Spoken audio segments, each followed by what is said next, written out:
বিসমিল্লাহির রহমানির রহিম।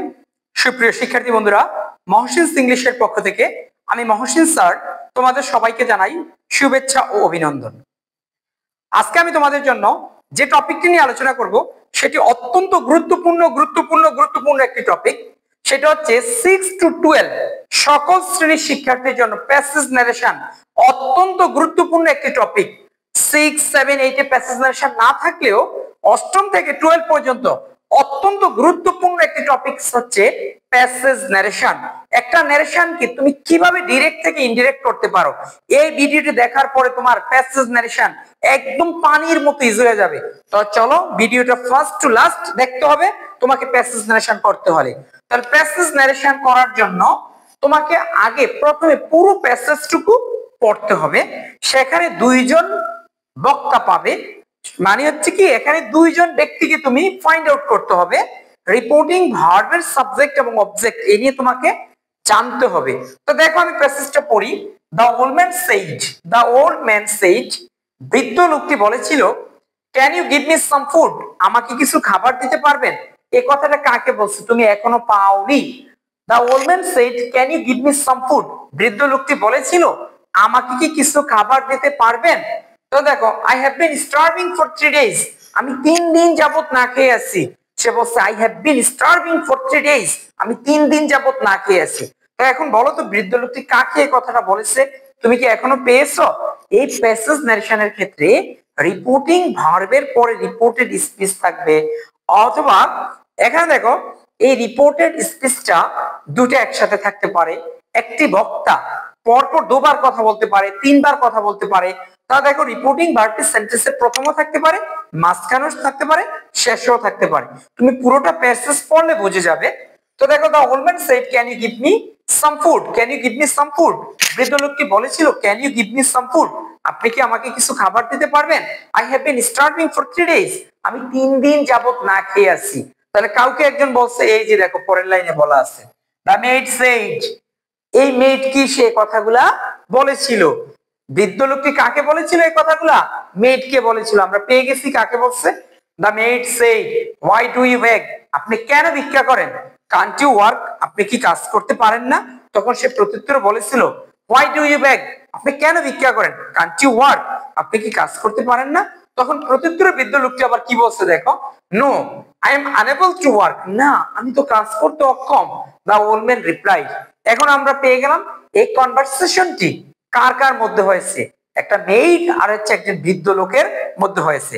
তাহলে প্যাসেজ নারেশন করার জন্য কিভাবে করতে হয় দেখো।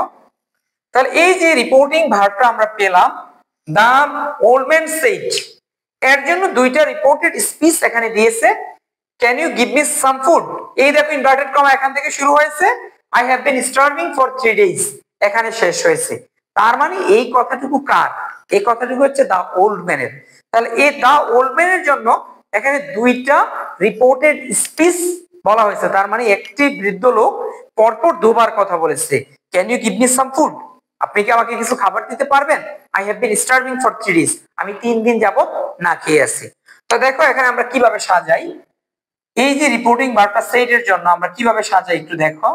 দ্য ওল্ড ম্যান, এখন দেখো can you give me some food, এটা কি ইন্টারোগেটিভ সেন্টেন্স। তো ইন্টারোগেটিভ সেন্টেন্সে আমরা জানি রিপোর্টিং ভার্ব সেড টু অথবা সিস্টের পরিবর্তে আস্কড অথবা আস্কড বসে। তাহলে দ্য ওল্ড ম্যান আস্কড, এখানে কেন আস্কড হলো, এই যে সেড থাকার কারণে আস্কড হলো। দ্য ওল্ড ম্যান আস্কড কাকে বলেছিল, এখানে অবজেক্ট আমরা জুড়ে দেই the maid. The old man asked the maid, এখন তো আমরা পেয়ে গেলাম দুইটা ব্যক্তি।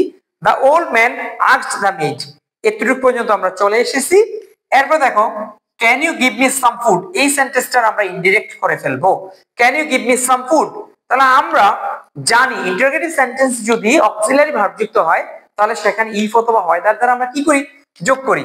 The old man asked the maid if, এখন এই সেন্টেন্সের সাবজেক্ট কে বলো তো, ইউ। ইউ কোন person, second person. Second person হলে রিপোর্টিং ভার্বের অবজেক্ট, তাহলে অবজেক্টটা এখানে মেইড। তাহলে মেইড কি ছেলে না মেয়ে বলো তো, মেইড হচ্ছে মেয়ে। তাহলে ইফ শি, এই মেইডের পরিবর্তে আমরা কি বসাতে পারি এখানে সাবজেক্ট ইফ শি। ক্যান থাকলে কি হয় বলছিলাম, ক্যান থাকলে কুড, ইফ শি কুড, তাহলে কুড এর পরে কি ভার্বের বি টু হয় না বি ওয়ান হয় তোমরা জানো? কুড এর পরে ভার্বের বি ওয়ান হয়। If she could give. এখন দেখো মি বলা আছে, তো মি মানে আমাকে আর হিম মানে তাকে, তাহলে if she could give him some food. খুব সুন্দরভাবে আমরা এটা করে ফেললাম। দেখো the old man asked the maid, বৃদ্ধ লোকটি মেইডকে বলেছিল if she could give him some food, সে কি তাকে কিছু খাবার দিতে পারবে কিনা। তারপর দেখো আবার সে বলেছিল I have been starving for 3 days, এটা তো assertive sentence, I have been starving for 3 days। তাহলে দেখো এই কথাটা কে বলছে? এ ওল্ড ম্যান বলছে না, তাহলে আমরা বসাবো he added, he added that. Assertive সেন্টেন্সের ক্ষেত্রে কি বসাই আমরা? দ্যাট দ্বারা যোগ করি। আর অ্যাডেড কেন বসালাম? এই বৃদ্ধ লোকটি পরপর দুবার কথা বলছে, দুবার কথা বলার কারণে আমরা এখানে অ্যাডেড বসালাম। যদি আরো একবার কথা বলে তা আমরা অলসো অ্যাডেড বসাতে পারি, যদি আরো কথা বলে তা আমরা ফার্দার অ্যাডেড বসাতে পারি এজ মাই উইশ। মেইন হচ্ছে দেখো তাহলে হি অ্যাডেড দ্যাট, সে আরো বলেছিল। এখন দেখো এই দ্যাট পর্যন্ত চলে এসেছি। I have been starving for 3 days, আমি 3 দিন যাবত ক্ষুধার্ত। এই সেন্টেন্সের সাবজেক্ট কে? আই। আই কোন person? First person. First person হলে রিপোর্টিং ভার্বের সাবজেক্ট, তাহলে কি হবে? হি। I have been starving, have plus been plus মূল ভার্বের সাথে ing plus subject, এটা কোন tense? Present perfect continuous tense. তাহলে এটা করতে হবে কি? Past perfect continuous tense. তাহলে কি হবে? he had been starving, he had been starving for 3 days, he had been starving for 3 days। তো দেখো এই লাইনটা আমি আবারও ক্লিয়ার করে দিচ্ছি। The old man asked the maid, বৃদ্ধ লোকটি মেয়েকে বলেছিল if she could give him some food, সে তাকে কিছু খাবার দিতে পারবে কিনা। সে আরো বলেছিল he added that he had been starving for 3 days, সে আরো বলেছিল যে সে 3 দিন যাবত ক্ষুধার্ত। শেষ।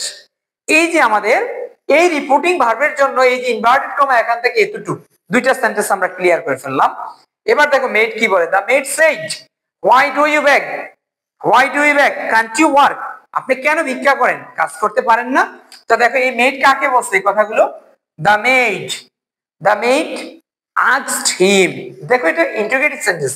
why do you beg, আপনি কেন ভিক্ষা করেন, তাহলে মেডটাকে কি করলো? জিজ্ঞেস করলো। তাহলে এখন আমরা বলবো the maid asked him, এই হিমটাকে বলো তো?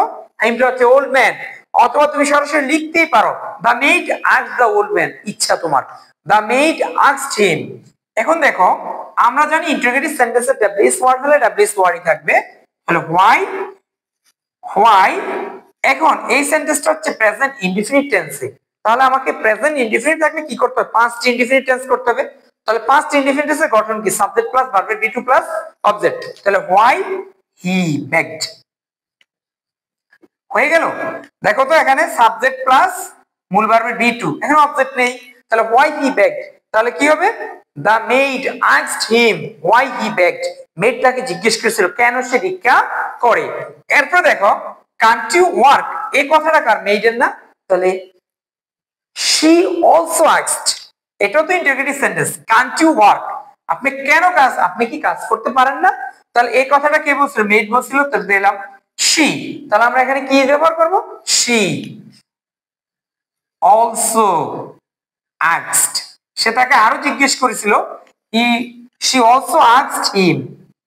দেখো এরপরে এই সেন্টেন্সের সাবজেক্ট কে? ইউ কোন person? Second person. Second person হলে রিপোর্টিং ভার্বের অবজেক্ট হিম। তাহলে দেখো এখানে আমরা কি দ্বারা যোগ করব? ইফ দ্বারা যোগ করব। কেন? এটা অক্সিলারি ভার্ব দিয়ে ইন্টারোগেটিভ সেন্টেন্স শুরু। তাহলে she also asked him if, এখন এই হিম থেকে আসবে এখানে সেকেন্ড পারসন ইউ হলে কি এখানে অবজেক্ট, রিপোর্টিং ভার্বের অবজেক্ট হিম। তাহলে হিম তো অবজেক্টিভ ফর্ম, তাহলে সাবজেক্টিভ ফর্ম কি হবে? if he cannot থাকলে কি হবে? if he couldn't work। তো দেখো সেন্টেন্স শেষ। she also asked him, সে তাকে আরো জিজ্ঞেস করেছিল if he couldn't work, সে কি কাজ করতে পারে না। তখন দেখো এখানে প্রত্যুত্তরে সে বলছিল no, I am unable to work, the old man replied, তখন যদি কোনো প্যাসেজ নারেশনে ইয়েস অথবা নো থাকে, ইয়েস থাকলে রিপ্লাইড ইন দ্য অ্যাফার্মেটিভ আর নো থাকলে রিপ্লাইড ইন দ্য নেগেটিভ ব্যবহার করবে। আর যদি স্যার বা ম্যাডাম থাকে তাহলে তুমি সেখানে রেসপেক্টফুলি শব্দটি ব্যবহার করবে। তো দেখো এই নো এর জন্য আমরা I am unable to work, the old man replied। এই যে দেখো এখানে রিপোর্টিং ভার্বটা পিছনে দেওয়া আছে, তাহলে the old man replied, the old man replied। এই যে নো থাকার কারণে আমরা কি করব, replied in the negative। The old man replied in the negative। বৃদ্ধ লোকটি প্রত্যুত্তরে না বলেছিল, যে প্রত্যুত্তর বলেছিল and said that। এটা কি অ্যাসার্টিভ সেন্টেন্স, সেজন্য আমরা কি বসাই দিলাম and said that। The old man replied in the negative and said that। এখন এই sentence subject K, first person I। তো I হলো রিপোর্টিং ভার্বের সাবজেক্ট the old man, তাহলে এর জন্য আমরা কি বসাবো he। এই ওল্ড ম্যানের জন্য আমরা কি বসাবো, এখানে সাবজেক্ট he বসাবো। তো দেখো I am unable to work, তাহলে এখানে এটা প্রেজেন্ট ইনডিফিনিট, এটাকে করব পাস্ট ইনডিফিনিট, তাহলে he was unable to work। তো দেখো হয়ে গেল।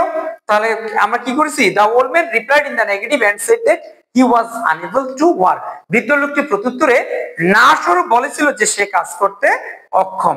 তার মানে এই একটা প্যাসেজ নারেশন খুব সুন্দরভাবে আমরা করে ফেললাম। প্যাসেজ নারেশন পড়তে হলে তোমাকে পুরোটা প্যাসেজ আগে পড়তে হবে, সেখানে দুইজন বক্তাকে খুঁজে বের করতে হবে, তারপর দেন তুমি প্যাসেজ নারেশন কোন সেন্টেন্সের সাথে কোনটা সম্পৃক্ত সেটা খুঁজে খুঁজে করতে হবে। তো প্রিয় শিক্ষার্থী বন্ধুরা, আশা করি প্যাসেজ নারেশনটি খুব সুন্দরভাবে বুঝতে পেরেছো। আর যদি বুঝতে পারো তাহলে অবশ্যই আমার এই ভিডিওটিকে কি করবা, শেয়ার করবা, সাবস্ক্রাইব করবা, লাইক এবং কমেন্টস করবে। আর তোমাদের জন্য দোয়া ভালোবাসা রইল। আল্লাহ হাফেজ, সবাই ভালো।